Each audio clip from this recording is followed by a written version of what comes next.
Welcome everyone to the second edition of ADology. My name is Jeremy Eubank. I'm the Director of Athletics at North Cross School, which is in Roanoke, Virginia. In my first episode, I went over scheduling, which is a large portion of my job is to make sure that our athletic programs have schedules for their coming athletic season. In this episode, you're going to find out a lot more about me, but just based off of comments and questions that I've gotten from different social media platforms from viewers. So I just want to go over my background and the path that I took, which is probably a little bit different than most people that you're going to hear from. To give you a little bit of background, I actually started out in business. That was actually what my master's degree is in human services and business. I do not have a master's in athletic administration. Just to clarify, you do not need a master's in athletic administration. It is helpful as far as the education baseline and tools, but you're going to hear me talk a lot about the other resources, skill set that you need to be a good athletic administrator to get into the industry. I first realized this when I actually started coaching part-time at my alma mater, Alta Vista High School. I was there for about 3 years and then really felt the desire to get into athletics full-time. At that point, after 3 years, I actually took a role at Hargrave Military Academy where I was an admissions counselor as well as full-time athletic coach there for boys soccer. At that time, I was there for 7 years where I ended up starting to coach track and field. During the spring season, we play soccer in the fall for private schools in Virginia. During that time, I also started to realize what steps I needed to take to be a serious contender for any type of AD job. Probably the last 3 to 4 years while at Hargrave, I started to take it seriously, working on the things that I needed to be an athletic administrator. And you're gonna hear me talk a lot about the failures now. For me, I was told no 18 times. That's something that I wear on my chest to this day, is the doubters that did not give me the opportunity. Of those 18 rejections, 3 schools told me no twice. It was a very surreal process for me, just because I knew that I had the coaching background, I had the skill set, I just didn't have the athletic administration experience. And I think that's one of the things that I would say to those that are going through that they're trying to be an athletic administrator or trying to aspire to be one, is don't give up.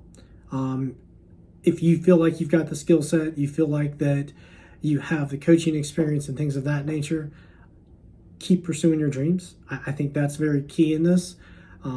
For me, success was not very easy for me to come by in getting my first AD job. I used a lot of people on my journey or path to get to where I am at today.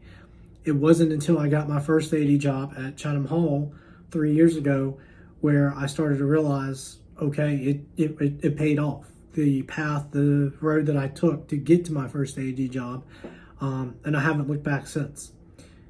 You know, I think one of the things that I will say that has stuck with me in advice is let the naysayers say what they want to say. If you believe in yourself and you know you can do it, go out there and prove it. And I think since day one of getting my first AD job, I've done that in the last 4 or 5 years, whatever it's been so far.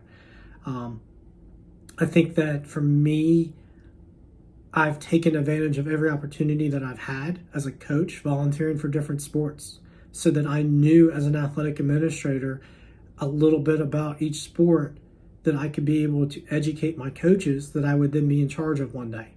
And that's helped me out tremendously. You know, Chatham Hall is an all-girls school, and that allowed me to learn about sports that I did not have a lot of experience about coming from Hargrave, which is an all-boys school. Now where I'm currently at North Cross School, it is a co-ed school that is JK 3 through 12. So it's a different environment than being in a single-gender school for almost the last decade. Now being here, I have a vast majority of experience and knowledge of the sports that we do offer. It also has allowed me to be able to educate our coaches on things from an admin perspective with the multiple years of experience that I now have. I think the other thing that I'll give you guys an update on that I don't think many of you guys get to see on the back end of this, but it's also being involved in different things, both within your conference, your state athletic association, and then also potentially your state athletic administrators association. So quick rundown of that. I currently serve as the president of our Blue Ridge Athletic Conference, which is made up of 12 schools within our region of Virginia. Outside of that, I also serve as 2 chairs on our State Athletic Association as the Hall of Fame chair, the cross country chair, and then for the VIAAA, which is the Virginia Interscholastic Athletic Administrators, I also serve as a board of directors for the Southwest region for independent schools. The board of directors for the VIAAA is made up of public and private school ADs that help provide professional development opportunities for athletic administrators, both aspiring and that are currently in the field. And then I also serve on the NIAAA, which is the National Interscholastic Athletic Administrators Association Publications Committee. I know that's a lot. It seems like a lot. It is a lot at times, but it is very rewarding in regards to the knowledge and the experience that I've gotten throughout this.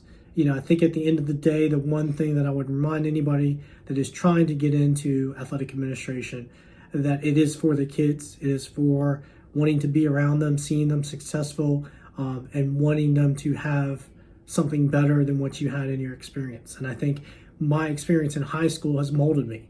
I'm very indebted to the experience I had at Alta Vista High School, but it also gave me the opportunity and the skill set to be where I'm at now. And I still talk to a lot of those people that were my coaches, that were role models for me, and that's helped shape myself in my first AD job, and then also the culture that we're trying to build here at our school as well. I hope this was insightful. I hope this answers some questions in regards to getting into athletic administration. Do not hesitate to reach out, and thank you guys for watching.